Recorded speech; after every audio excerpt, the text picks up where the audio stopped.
എസ്.എൻ.പുരം പഞ്ചായത്തിൽ ഔഷധ കൃഷി വിളവെടുത്തു.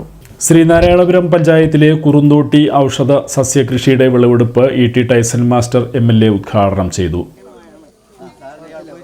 മെച്ചപ്പെട്ട ഒരു പ്രധാനപ്പെട്ട കാര്യം എന്താണെന്നറിയോ? നമുക്ക് എന്ന് വേണമെങ്കിലും എന്ത് ചെയ്യാം, തൊഴിലെടുക്കാം. നമ്മുടെ ആരോഗ്യം, ഞാൻ വില്ലിംഗ് ആണെന്ന് പറയുന്ന എത്ര സമയമുണ്ടോ അത്രയും സമയം, അതുകൊണ്ട് 90-95 വയസ്സൊന്നും ബാധകരാന്നർത്ഥം. എത്ര സമയം പോലും പണിയെടുക്കാൻ പറ്റുന്ന ഒരു തൊഴിൽ. ഇവിടെയാണെങ്കിൽ സുബ്രഹ്മണ്യേട്ടൻ്റെ ഈ പറമ്പ് 1.5 ഏക്കറോ മറ്റുണ്ടെന്നാണ് കേട്ടത് അല്ലേ? അപ്പോൾ അതുകൂടി അതിനോട് അപ്പുറത്തേക്കുള്ള പറമ്പൊക്കെ തരാൻ തയ്യാറാണ് ആളുകൾ.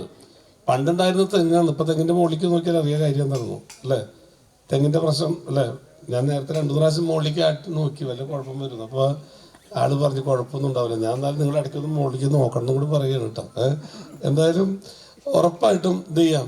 നമുക്ക് പുതിയ മേഖല നമുക്ക് കണ്ടെത്തണം. കാർഷിക മേഖലയിൽ പുതിയ മേഖല നമുക്ക് കണ്ടെത്തണം.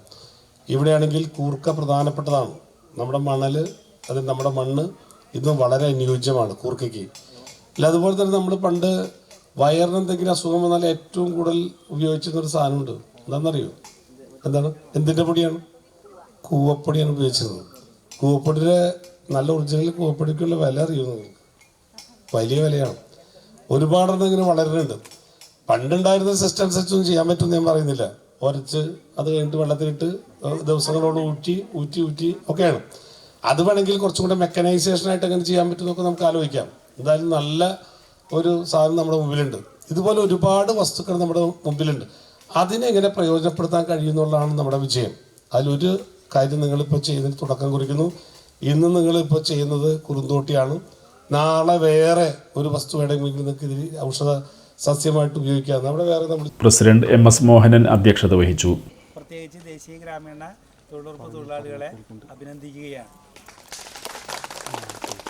ഇത് എൻ്റെ വാർഡിൽ 16-ാം വാർഡ് അവിടെ ആരംഭിക്കണം എന്ന് ആവശ്യപ്പെട്ടുകൊണ്ട് ഞങ്ങൾ കഴിഞ്ഞ മാസമാണ് ഇവിടെ ഒരു ക്ലാസ്സൊക്കെ വെച്ചു. പുതിയ കൃഷിസ്ഥലം കണ്ടെത്തി അടുത്ത വർഷം മുതൽ അവിടെയും ആരംഭിക്കുമെന്ന ഒരു വിശ്വാസവും പ്രവർത്തനവും അവർ സംഘടിപ്പിച്ചുകൊണ്ടിരിക്കുകയാണ്. ഇപ്പോൾ 2-ാം വാർഡിലും ഇത് ചെയ്യുമെന്ന ഒരു അഭിപ്രായമാണ് ഗ്രാമപഞ്ചായത്തിനെ സംബന്ധിച്ചുള്ളത്. എരുമത്തുരുത്തി സുബ്രഹ്മണ്യന്റെ 3 ഏക്കർ സ്ഥലത്താണ് കുറുന്തോട്ടി, കറ്റാർവാഴ, കച്ചോലം തുടങ്ങിയ ഔഷധ സസ്യങ്ങൾ നട്ട് വളർത്തിയത്. JLG ഗ്രൂപ്പുകളാണ് കൃഷി നടത്തുന്നത്. ഗ്രാമപഞ്ചായത്തിൽ വിവിധ പ്രദേശങ്ങളിലെ തരിശുഭൂമി ഉപയോഗപ്പെടുത്തി കൃഷി വ്യാപനം നടത്തുവാനും പദ്ധതി ലക്ഷ്യമിടുന്നുണ്ട്.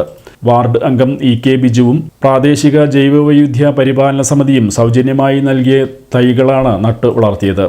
ചടങ്ങിൽ E.K. Biju, standing committee chairman C.C. Jaya, ward member K.R. Rajesh, engineer N.M. Shyamili, Subrahmanyan Erumathuruthi, Rajeev PR, Joshy Chalulli, N.V. Shaji, Sreejith, M.V. Vidya, Lini തുടങ്ങിയവർ പങ്കെടുത്തു.